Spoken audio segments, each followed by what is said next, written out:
정말 참담한 마음으로 말씀을 드립니다.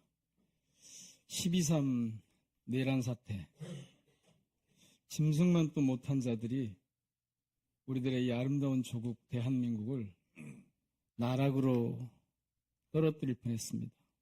하마터면 당분간 우리 상임위도 열리지 못할 뻔했습니다. 내란 속의 윤석열과 그 부역자들의 불법 쿠데타를 주권자 시민 여러분께서 막아주셨습니다. 온몸으로 계엄군의 총과 군홧발로부터 국회를 지켜주셨습니다. 진심으로 고맙습니다. 인사를 드리지 않을 수 없습니다.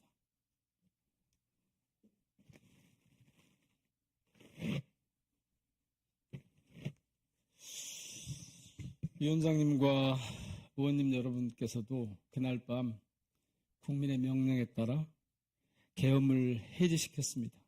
정말 애 많이 쓰셨습니다. 벌써 8회째 시민들이 매일 국회 앞에 모입니다. 한 목소리로 윤석열 탄핵을 외칩니다. 저는 이전과 다른 3가지 특징을 봅니다. 첫 번째는 촛불이 아니라 아이돌 응원봉이 등장했습니다. 로제의 아파트를 부르면서 윤석열 탄핵을 외칩니다. 두 번째는 함께 동참하는 외국인들의 모습이 곳곳에 보입니다. 세계인들도 호기심을 갖고 대한민국의 미래와 새로운 형태의 집회를 체험하고 있는 듯합니다. 셋째, 집회가 끝나면 주변 쓰레기도 치우고 질서 있게 대중교통을 타고 귀가합니다. K컬처가 K민주주의를 더 깊고 더 튼실하게 갖고 가고 있는 현장입니다. 이게 바로 우리 대한민국의 성숙한 민주 시민들이고요. 국격을 증명하는 문화라는 것입니다. 문화가 뭡니까? 사회 구성원들이 함께 공유하고 어울리는 생활 양식이자 체계입니다. 문화체육관광부라는 부처 이름 앞에 붙은 그 문화가 바로 다른 곳에 있는 게 아니고 국회 앞 시민들에게서 보인다는 뜻입니다. 무도한 검찰 독재는 문화라는 게 없습니다. 오늘 이 자리에 유인천 장관이 참석하지 않았습니다.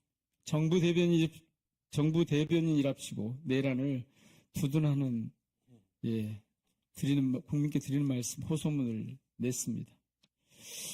정말 이해할 수가 없습니다. 왜 문체부가 반헌법적인 내란 범죄들을 대변합니까?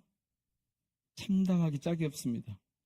더욱이 정부를 대변한다면 오늘 참석해서 어려운 상황을 수습할 의지를 보여야 하는 거 아닙니까? 어제 장관이 발표한 호소문을 보니까 국민을 구하는 것은 차분한 법치다.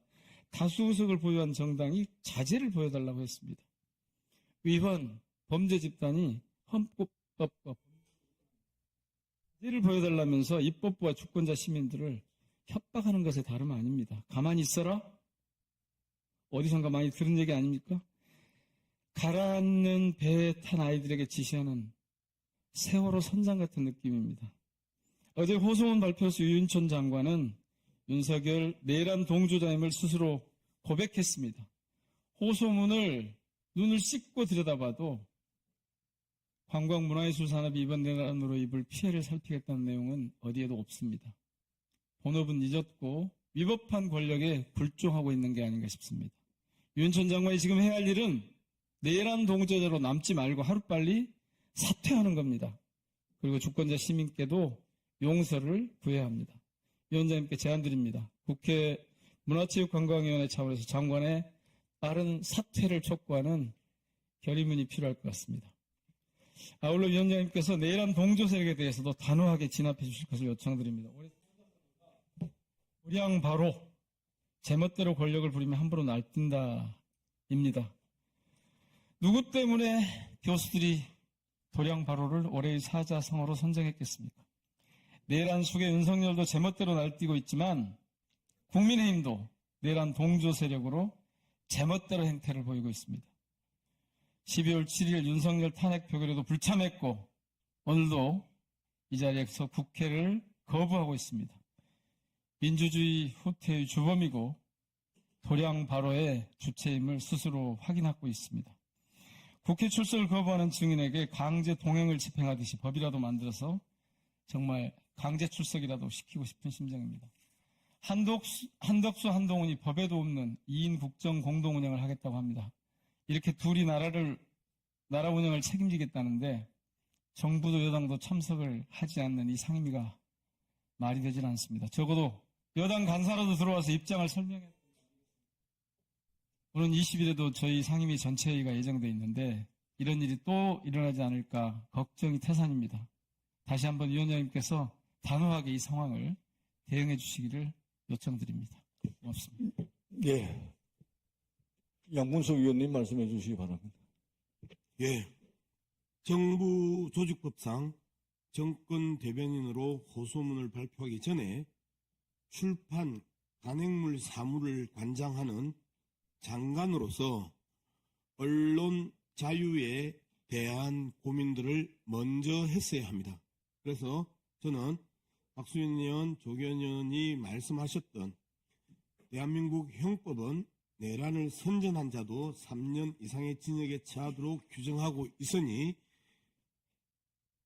장관에 대해서 상임위 전체의 입장으로 고소 고발을 해주실 것을 요청합니다. 박정희 사망 후에 전두환 계엄사가 보도검열단을 만들었습니다.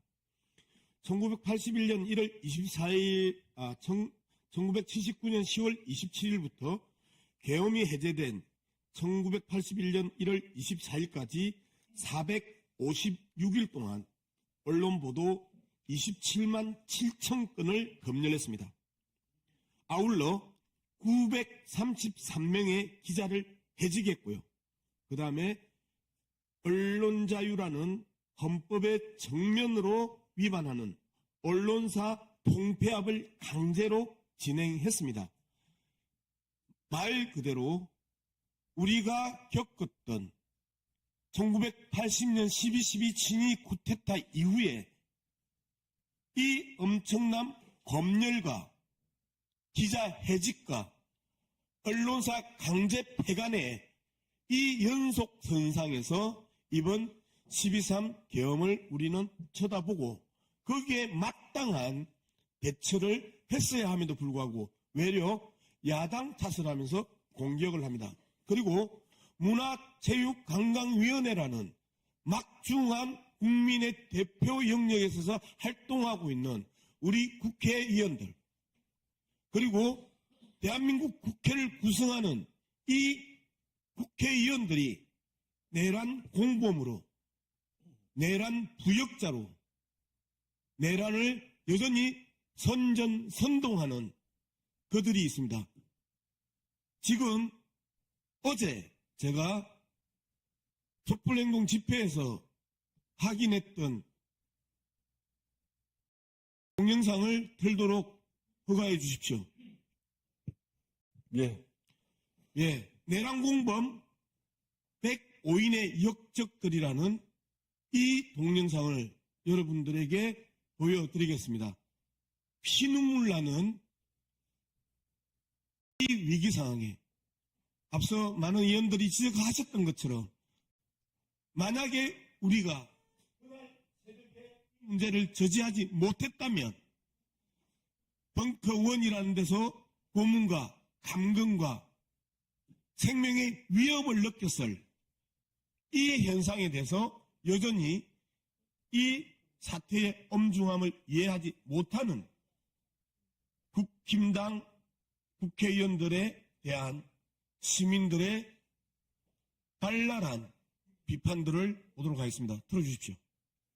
자, 양문석 위원님, 그 의사진행 발언 때 우리가 이제 동영상을 튼 전례가 없어서 필요하면은 20일 날 상임위가 있으니까 의사진행 발언이 아니고 공식적인 질의를 통해서 하는 게 어떨까라는 위원장 생각입니다. 저는 그 전례에 대해서도 말씀을 좀 드리고 싶은데요.